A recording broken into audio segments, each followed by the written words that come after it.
இயேசு உங்களை நேசிக்கிறார். பிரியமானவர்களே, இந்த நாளில் ஆண்டவர் நம்மளோடு பேசக்கூடிய வேதத்திலிருந்து சில வசனங்களை கூட வாசித்து ஆண்டவர் நம்மளோடு இடைப்படக்கூடிய நம்ம கற்றுக் கொடுக்கக்கூடிய காரியத்தை பார்ப்போம். அது அப்போஸ்தலர் புஸ்தகம் 14வது அதிகாரம் 8வது வசனத்திலிருந்து 15வது வசனம் வரை இப்படியாக சொல்லுகிறது. லிஸ்திராவிலே ஒரு தாயின் வயிற்றிலிருந்து பிறந்த முதல் சப்பானியாய் இருந்த, ஒருபோதும் நடவாமல் கால்கள் வழங்காதவனாய் உட்கார்ந்து பவுல் பேசுகிறதை கேட்டுக்கொண்டிருந்தான். அவனை பவுல் உற்று பார்த்து, இரட்சிப்புக்கேற்ற விசுவாசம் அவனுக்குள் உண்டென்று கண்டு, நீ எழுந்து காலொன்றி நிமிர்ந்து நில் என்று உரத்த சத்தத்தோட சொன்னான். உடனே அவன் குதித்தெழுந்து நடந்தான். பவுல் செய்ததை ஜனங்கள் கண்டு, தேவர்கள் மனுரூபம் எடுத்து நம்மிடத்தில் இறங்கி வந்திருக்கிறார்கள் என்று லெக்கோவோனியா பாசையிலே சத்தமிட்டு சொல்லி, பர்னாபாவையும் யுப்பித்தர் என்றும் பவுல் பிரசங்கத்தை நடப்பித்தபடியினாலே அவனை மெர்க்குரி என்றும் சொன்னார்கள். அல்லாமல் பட்டணத்துக்கு முன்னே இருந்த யுப்பித்தருடைய கோவில் பூசாரி எருதுகளையும் பூமாலைகளையும் வாசனைகளை கொண்டு வந்து ஜனங்களுடைய கூட அவர்களுக்கு பலியிட மனதாயிருந்தார். அப்போஸ்தலராகிய பர்னாபாவும் பவுலும் அதை கேட்டபோது தங்கள் வஸ்திரங்களை கிழித்து கொண்டு கூட்டத்துக்குள்ளே ஓடி உரத்த சத்தமாய், மனுஷரை ஏன் இப்படி செய்கிறீர்கள்? நாங்களும் உங்களைப் போல பாடுள்ள மனுஷர் தானே. நீங்கள் இந்த வீணான தேவர்களை விட்டு வானத்தையும் பூமியும் சமுத்திரத்தையும் அவைகளுள் யாவற்றையும் உண்டாக்கின ஜீவனுள்ள தேவனிடத்திற்கே திரும்ப வேண்டும் என்று உங்களுக்கு பிரசங்கிக்கிறோம் என்று சொன்னார்கள். பிரியமானவர்களே, அவர்கள் பிரசங்கித்த ஒரே ஒரு காரியம் என்னவென்றால், வானத்தையும் பூமியும் படைத்த, சமுத்திரத்தை அண்ட சராசரங்களை படைத்த தெய்வத்தை நீங்கள் அறிந்து கொள்ளும்படியாய் இதவே பிரசங்கிக்க நாங்கள் உங்களிடத்தில் வந்தோம் என்ற ஒரு காரியத்தை அவர்களுக்கு முன்பதாக வைக்கிறார்கள். இயேசு கிறிஸ்துவின் நாமத்தினால் அநேக அற்புதங்கள் நடக்கப்படுகிறதை நாம் பார்க்கிறோம். இந்த ஆரம்பத்தில் அந்த லிஸ்த்ரா என்ற ஒரு பட்டணத்தில் இவர்கள் பிரசங்கித்துக் கொண்டிருக்கும் பொழுது அங்கு இருக்கக்கூடிய ஒரு மனிதனை பார்க்கிறார்கள். நல்லா அவனுக்கு விசுவாசம் உண்டு கண்டு, அவன் தாயின் வயிற்றிலிருந்து பிறக்கும் பொழுதே சப்பானியாய் பிறந்தான் என்று வேதம் சொல்லுகிறது. அவனை உற்று பார்த்து அப்போஸ்தலர் சொல்றாரு, பவுல் சொல்றாரு, இயேசுவின் நாமத்தில் எந்திரி என்று சொன்னதுமே அவர் காலை குதித்தெழுந்து நடந்தான் என்று வேதம் எழுதியிருக்கிறது. பிரியமானவர்களே, இதை பார்த்து அங்க இருக்கிற ஜனங்கள், தேவர்கள் மனுஷ ரூபம் எடுத்து பூமிக்கு வந்திருக்கிறார்கள் என்று சொல்லி ஒரே ஆர்ப்பாட்டம். பாருங்க, அந்த மனுஷனுக்குள்ள ஒரு விசுவாசம் உறுதியா இருக்கிறது. பிரசங்கத்தை கேட்டுக்கொண்டிருக்கிறான். ஆண்டவருடைய சத்தத்தை அவர்கள் பிரசங்கிக்கிற அந்த காரியத்தை கேட்டுக்கொண்டிருக்கும் பொழுது அவனுக்குள்ள அந்த விசுவாச உறுதிப்பாட்டை பார்க்கும் பொழுதே அப்போஸ்தலனாகிய பவுல் பார்க்கிறார், இவனுக்குள்ள ஒரு விசுவாச உறுதி இருக்கிறது, இவன் நடக்குவதற்கான வாய்ப்பு இருக்கிறது என்று சொல்லி அவனை ஆண்டவருடைய நாமத்தில் எழுப்பிய ஒரு அற்புதமான சுகத்தை கொடுக்கிறார். அங்க இருக்கக்கூடிய யுப்பித்தருடைய பூசாரி என்ன செய்கிறான்னு கேட்டீங்கன்னா, பவுலும் பேதுரு செய்த காரியத்தை பார்த்து அவர்களுக்கு ஒரு பேரை சூட்டி, அவர்களுக்கு பாருங்க, எருதுகளையும் பூமாலைகளை கொண்டு பலியிட மனதாய் இருந்தார்கள் என்று சொல்லப்படுகிறது. ரெண்டு பேரும் சட்டைகளை கிழித்து கொண்டு கூட்டத்துக்குள்ள அமளியாயிருக்கு ஓடுகிறார்கள். மனிதரை இப்படி செய்யாதீங்க, இது தவறான காரியம், நாங்கள் உங்களை போல பாடுள்ள மனிதன், நாங்கள் தேவ ஊழியர்கள், ஆண்டவருடைய வார்த்தையை சொல்லுவதற்கு நாங்கள் வந்திருக்கிறோமே அப்படின்னு சொல்லி அவர் ஓடுறாங்க அந்த கூட்டத்துக்குள்ள. நாங்க சொல்ற காரியம், வானத்தையும் பூமியை படைத்த தெய்வத்தை நீங்கள் ஆராதிங்கன்னு தான் சொல்றதுக்கு வந்திருக்கிறோம். வீணான தேவர்களை விட்டு விடுங்கள் என்று சொல்வதற்கு வந்திருக்கிறோம். நீங்கள் எங்களுக்கு பலி செலுத்தக்கூடாது, எங்களை வணங்கக்கூடாது என்று அவர்கள் உரத்த சத்தமாய் சட்டைகளெல்லாம் கிழிச்சிட்டு ஓடுறாங்க. அநேக நேரங்களில் இப்பொழுதும், இது 2025 வருடங்களுக்கு முன்பதாய் ஒரு பட்டணத்தில் நடக்கப்பட்ட ஒரு காரியத்தை வேதம் எழுதி வைத்திருக்கிறது. ஆனா இப்பயும் அநேக இடங்களில் அப்போஸ்தலனாகிய பவுலுக்கோ பேதுருக்கோ நம்ம என்ன செய்யறோம்? ஆராதனை நடத்துகிறவர்களாய் காணப்படுகிறோம். பிரியமான பெயர் இருப்பது அப்போஸ்தலனாகிய பவுல்ல ஒரு ஆலயம் இருக்குது, பவுல் சர்ச் அப்படின்னு சொன்னா, அந்த மாதிரி ஒரு சர்ச்சுக்கு பெயர் வைக்குவது தவறல்ல.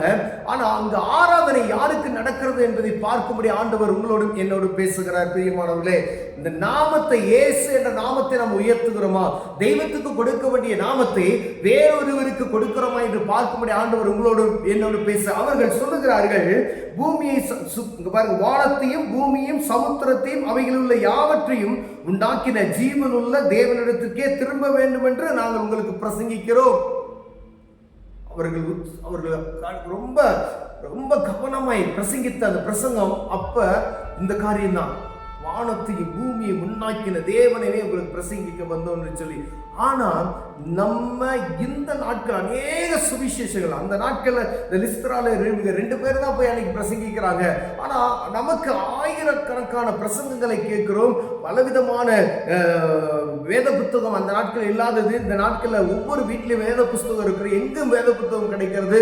எங்கு பார்த்தாலும் கர்த்தருடைய சத்தம் நமக்கு தெளிவாக சொல்லப்பட்டு கொண்டு இருக்கு. ஆனாலும் இப்பொழுதும் ஆண்டவருக்கு கொடுக்க வேண்டிய மகிமையை வேறு யாருக்கும் நாம் கொடுத்து கொண்டு இருக்கிறோம் என்பதை பார்க்க முடிய ஆண்டவர் உங்களோடு என்னோடு பேசுகிறார். பிரியமானவர்களே, பாருங்க, அவர்கள் வேறு இனத்து ஜனங்கள், அதாவது யுப்பித்தருடைய பூசாரிகள் என்று சொல்லப்படுகிறது.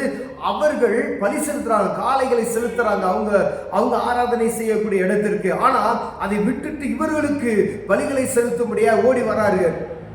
அவங்க இருதயம் திருப்பப்படுகிறது. ஒரு அற்புதத்தை பார்த்த உடனே கடவுள் பூமிக்கு இறங்கி வந்து விட்டார்கள், தேவதூதர்கள் என்று சொல்லி.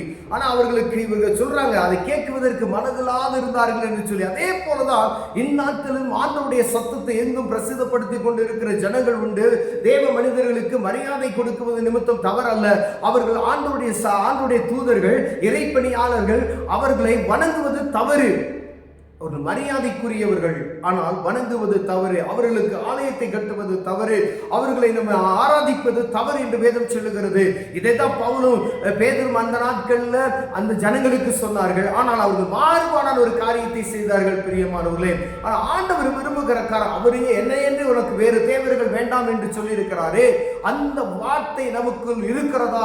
10 கற்பனைகள் கொடுக்கப்பட்டதே, அந்த கற்பனைகள்ல மகத்தான ஒரு கற்பனை, ஆண்டவருக்கு மிகவும் விருப்பமான கற்பனை, அவர் கடினமாக சொல்லப்படுகிற ஒரு காரியம், என்னையன்றி உனக்கு வேறே தேவர்கள் உண்டாயிருக்க வேண்டாம் என்று சொன்னாரே. இதைதான் அவங்க பிரசங்கித்தார்கள். அதை தான் நம்ம கடைபிடிக்கணும். ஆனால் நம்முடைய ஆராதனை, நம்முடைய துதி யாருக்கு செலுத்துகிறோம் என்று பார்க்க முடியாது. ஆண்டவர் உங்களோடு பேசிக் கொண்டு இருக்கிறார். பிரியம், ஆண்டவருக்கு கொடுக்க வேண்டிய கனத்தை வேறு யாருக்கும் கொடுக்க. அது கணவனா இருந்தாலும் சரி, மனைவியா இருந்தாலும், பிள்ளையா இருந்தாலும் சரி, தொழிலா இருந்தாலும் சரி, யாருக்கும் நீங்க முதல் கணம் ஆண்டவருக்கு, படைத்தவருக்கு நீங்க கொடுத்து பாருங்க. ஆண்டவர் உங்களை உயர்த்தி ஆசீர்வதிக்க வல்லமையுள்ளவராய் இருக்கிறார். பிரியமானவர்களே, பாருங்க, அற்புதம் நடக்கிறது, அதிசயம் நடக்கிறது.